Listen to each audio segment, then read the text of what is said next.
Okay, so we're gonna do something a little different. I'm gonna have the chapter book, that I'm gonna post, but I also thought I would start sharing some picture books. These are some of my favorite picture books that the girls have in their libraries because I really like them. And I will include AR numbers if they are AR books, so then that way you can also be taking some AR quizzes and get those AR points. Don't forget, with fourth quarter starting, you do have AR goals that you need to meet as well. The book that I'm going to read today, which is one of my favorites, is Miss Nelson is Missing. I wonder if it's a favorite of yours too. So, the kids in room 207 were misbehaving again. Spitballs stuck to the ceiling, paper planes whizzed through the air. They were the worst behaved class in the whole school. Now settle down, said Miss Nelson in a sweet voice. But the class would not settle down. They whispered and giggled. They squirmed and made faces.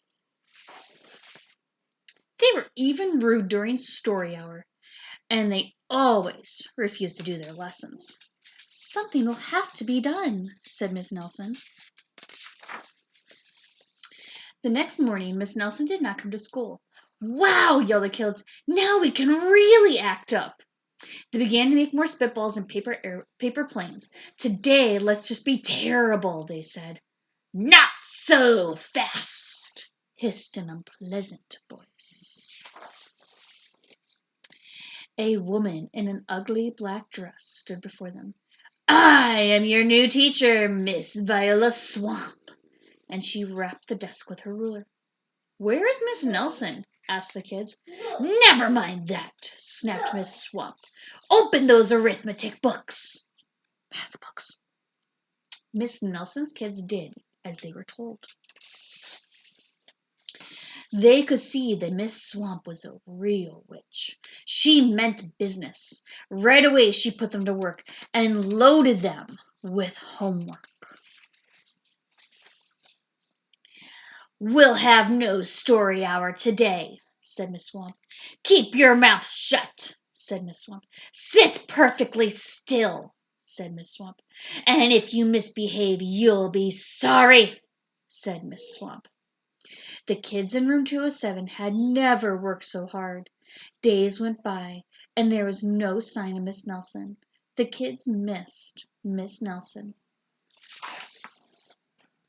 Maybe we should try to find her, they said. Some of them went to the police. Detective McSmog was assigned to the case. He listened to their story. He scratched his chin. He said. I think Miss Nelson is missing. Detective Smog would not be much help. Other kids went to Miss Nelson's house. The shades were tightly drawn, and no one answered the door.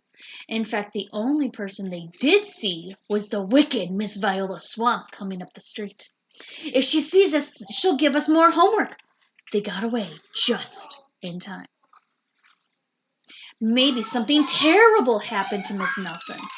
Maybe she was gobbled up by a shark, said one of the kids. But that didn't seem likely. Just hold tight. Maybe Miss Nelson went to Mars, said another kid. But that didn't seem likely either. I want to see too.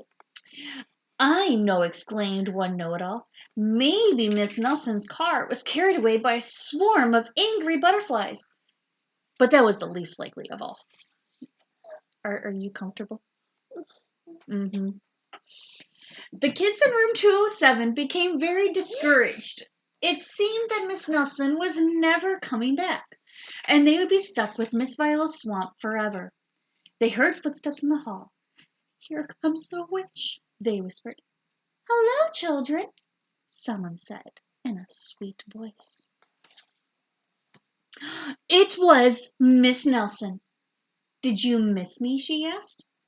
We certainly did, cried all the kids. Your head's in the way. Your head's a very good door. Where were you? That's my little secret, said Miss Nelson. How about a story hour? That's my hair. Oh, yes, cried the kids. Miss Nelson noticed that during story hour, no one was rude or silly. What brought about this lovely change? She asked. That's our little secret, said the kids. Back home, Miss Nelson took off her coat and hung it in the closet, right next to an ugly black dress. When it was time for bed, she sang a little song.